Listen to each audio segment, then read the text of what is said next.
उनके माँ बाप उनके पे आस लगा के बैठे हैं। 200 किलोमीटर दूर पे निकल के तैयारी करते हैं लड़के। एक छोटा सा रूम में अपना खाना बनाते हैं, खाते हैं, किस तरह स्ट्रगल कर रहे हैं वो क्या जानते हैं। हमारे माननीय वित्त मंत्री सुरेश खन्ना जी बोलते हैं विधानसभा में कि उम्र में सीमा में छूट नहीं दी जाएगी। अगर आप स्ट्रगल करोगे तो आपको समझ में आएगा कि स्ट्रगल क्या होता है।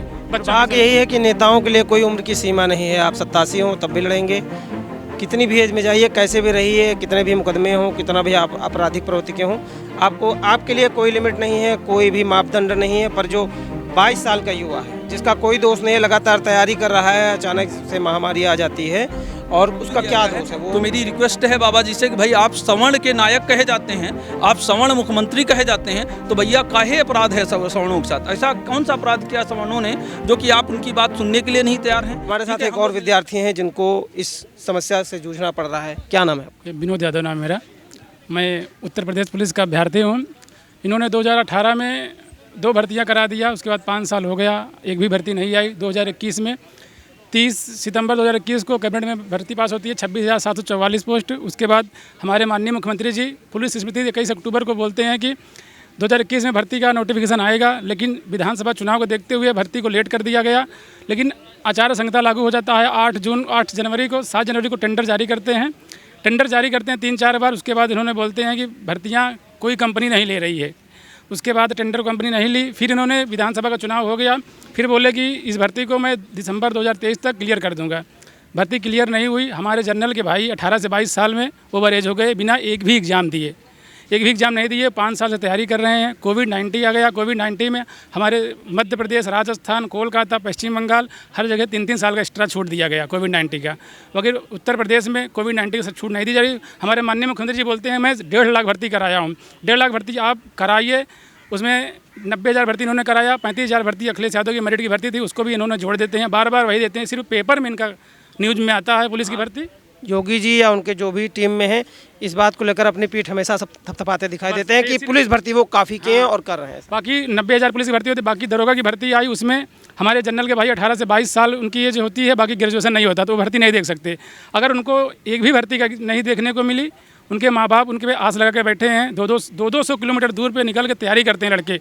एक छोटा सा रूम में अपना खाना बनाते हैं, खाते हैं, किस तरह स्ट्रगल कर रहे हैं वो क्या जानते हैं। हमारे माननीय वित्त मंत्री सुरेश खन्ना जी बोलते हैं विधानसभा में कि उम्र में सीमा में छूट नहीं दी जाएगी। अगर आप स्ट्रगल करोगे तो आपको समझ में आएगा कि स्ट्रगल क्या होता है। बात यही है कि नेताओं के लिए कोई उम्र की सीमा नहीं है। आप 87 हों तब भी लड़ेंगे, कितनी भी एज में जाइए, कैसे भी रहिए, कितने भी मुकदमे हों, कितना भी आप आपराधिक प्रवृत्ति के हों, आपको आपके लिए कोई लिमिट नहीं है, कोई भी मापदंड नहीं है। पर जो 22 साल का युवा है जिसका कोई दोष नहीं है, लगातार तैयारी कर रहा है, अचानक से महामारी आ जाती है और उसका क्या दोष है। वो एक 10x10 के कमरे में रह रहा है 200 किलोमीटर दूर, और उसके साथ वो 3 साल कोविड में निकाल देता है, फिर उसको ओवर एज हो जाता है। मतलब कहीं उसकी कोई कमी नहीं है, परिवार से दूर रह रहा है, 2 पैसे जोड़ के माँ बाप उसके किसान भेज रहे हैं कि बच्चा कुछ कर जाए, कुछ चला जाए, प्रदेश लेवल पे कहीं पे भी सेवा करे, और फिर वो वहाँ पे क्लोज हो गया, भाई आप 22 साल हो गए, आप नहीं जाए। ये बिल्कुल दोहरा मापदंड है और दुर्भाग्य है कि हमारा संविधान कहता है कि हम सबको समान अवसर देते हैं,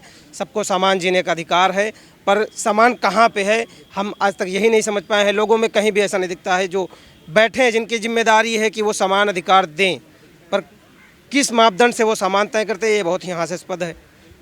आपकी क्या समस्या है? आप तो हमारा यही समस्या है कि आदरणीय राकेश भैया ने जो मुहिम उठाया है, इस मुहिम को पालन किया जाए। बाकी EWS को भी 5 साल की छूट दी जाए और बाकी कोविड-19 का भी 3 साल का छूट, पुलिस भर्ती में एज रिलैक्सेशन दिया जाए, तभी हम लोगों को मतलब है। नहीं भैया के साथ हमारे OBC समाज, जनरल OBC हर कास्ट का समाज भैया का साथ देगा लास्ट तक। जब अधिकार की बात आए और आप सत्य की राह पे चल रहे हो तो जाति धर्म मायने नहीं रखता। अगर किसी के साथ भी गलत हो रहा है तो हमको अपना जाति धर्म छोड़कर आगे बढ़ना चाहिए, उसको न्याय मिले। जैसा ये कह रहे हैं, क्या नाम है आपका? विनोद यादव। विनोद जी कह रहे हैं, विनोद यादव जी। जबकि चाहते तो क्या ज़रूरत है उनको आने की, पर वो आए चूँकि वो देख रहे हैं कि एक समाज के साथ अन्याय हो रहा है। ऐसे ही सभी को जागरूक होना चाहिए। हमारे साथ बात करने के लिए तैयार हैं व्यक्ति हैं जो अभ्यर्थी हैं। किस चीज़ के अभ्यर्थी हैं, क्या पीड़ा है, उनकी बात करेंगे। क्या नाम है सर? मैं हरवंश सिंह मेरा नाम है और मैं PCS की तैयारी करता हूँ। सर कितने समय से तैयारी? मुझे काफ़ी दिन हो गया है तैयारी करते हुए। तो मैं सिर्फ ये कहना चाहता हूँ कि 2019 में BJP सरकार ने हमको EWS दिया और EWS में इन्होंने रिलैक्सेशंस नहीं दिए अन्य जो भी कैटेगरीज हैं, चाहे वो SC हो, चाहे ST हो, चाहे OBC हो, उनमें रिलैक्सेशंस हैं। रिलैक्सेशंस का मतलब उनको 5 साल उम्र में छूट है, 5% मार्क्स में छूट है, फीस में रिलैक्सेशंस हैं, अन्य रिलैक्सेशंस हैं। लेकिन EWS के साथ सबसे बड़ी विसंगति ये है कि भाई कोई रिलैक्सेशन नहीं है। और ऐसा नहीं है कि आज जैसे भाई मेरा बोल रहे थे कि आप कह रहे थे कि अब इलेक्शन है इसलिए, ऐसा नहीं है। हम लोग ये मांग तब से कर रहे हैं, 2019 से दिया है, तब से हम लोग इसकी मांग कर रहे हैं कि भाई इसमें छूट नहीं है और इसको जो है आपको छूट देनी चाहिए। लेकिन सरकार ना तो केंद्र की सरकार सुन रही है और ना ही राज्य की सरकार इस बात को सुनने के लिए तैयार है। दो चीज़ें, मैं एक चीज़ और ये कहना चाहूँगा कि भाई ऐसा है कि अभी तक ये लोग बोलते थे कि कोर्ट में इसमें केस चल रहा है, कोर्ट में, तो अब तो सुप्रीम कोर्ट ने भी 3-2 से इसको प्रूव कर दिया है। अब तो कोई ऐसी कोई बाध्यता नहीं बची सरकार के पास, सरकार जिसमें ये कह सके कि नहीं, जब सुप्रीम कोर्ट से ये 3-2 से अप्रूव्ड हो चुका है और ये मान्य हो गया है, तो भाई रिलैक्सेशंस क्यों नहीं है? अगर इसको आप आरक्षण कहते हैं, आपने समाज संशोधन किया, समाज संशोधन करके आपने 15 क्लास 6 और 16 क्लास 6 जोड़ा और इसको आरक्षण बनाया, तो अगर ये आरक्षण है तो अन्य आरक्षणों की तरह इसमें छूटें क्यों नहीं हैं? तो ये सरकार की गलती है। जो भी हमारे नीति नियंता हैं उनको पता नहीं क्या, मुझे नहीं समझ में आता है।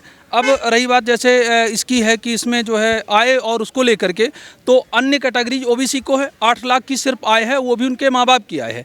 लेकिन सवर्णों के साथ ये जो 20 तरीके जोड़ी गई हैं, 5 एकड़ भूमि और गाँव में आपका 1000 वर्ग फीट है और शहरों में 100 वर्ग गज की का है, तो भाई हम ही लोगों के साथ क्यों जातियाँ हैं?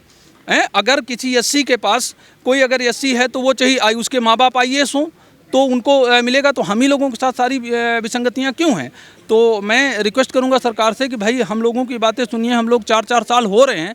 अब आप ये बताइए कि जो बच्चा आपने 2019 में झुंझुना हमको जो है पकड़ाया, 2019 में जो लड़का ओवर एज हुआ होगा, अब 2024 में अगर आप करेंगे तो उसके 4 साल चलेंगे, इसको कौन कंपनसेट करेगा? भाई 4 साल उसके चले गए ना, तो अब 4 साल जब चले गए तो आप उसको कंपनसेट करें।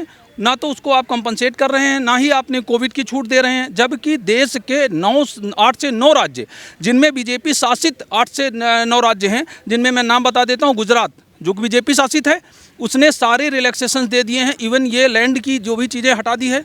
हरियाणा आपसे शासित है, ठीक है। महाराष्ट्र जिस समय दिया था वो आपसे आपकी सरकार थी वहाँ पर, भले ही आपकी संयुक्त सरकार थी, हाँ ठीक है ना।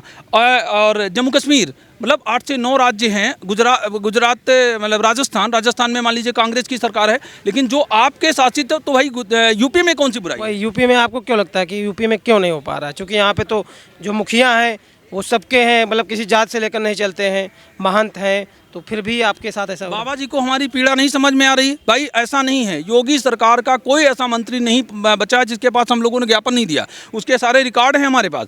हमने हर मंत्री को, हर विधायक को जो है जाकर के ज्ञापन दिया। इसके पहले अब हमारे भैया जो है हमारे साथ कांडी सेना के राकेश भैया लगे हुए हैं, तब हम लोग राकेश भैया के माध्यम से अब आगे बढ़ रहे हैं और राकेश भैया ने हम लोगों को बहुत मदद की है। राकेश भैया सारे ज़िले से जो है कड़ी सेना ने जो है वहाँ के जिलाधिकारियों को खून से ज्ञापन दिलवाया है।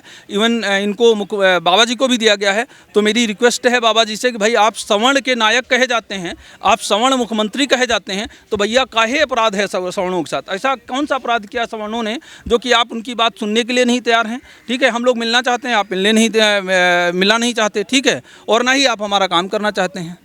बस यही मैं बोलना चाहूँगा। बात बिल्कुल सही है कि कई राज्यों में जहाँ पे भाजपा सरकार है वहाँ पे इनको कंपनसेशन दिया गया है, जो भी इनकी समस्या है उसका समाधान किया गया है, फिर उत्तर प्रदेश में क्यों नहीं हो पा रहा है? क्या मजबूरियां हैं? अगर आप सही हैं तो फिर वो गलत है। अगर वो 8 राज्यों में किया गया है, आप नहीं कर रहे हैं, आपके जो नीतियंता सहयोगी हैं वो नहीं कर रहे हैं, क्या कारण है? इस पर विचार करना चाहिए और जो भी मांगे, उचित मांगे हैं, उनको मानना चाहिए।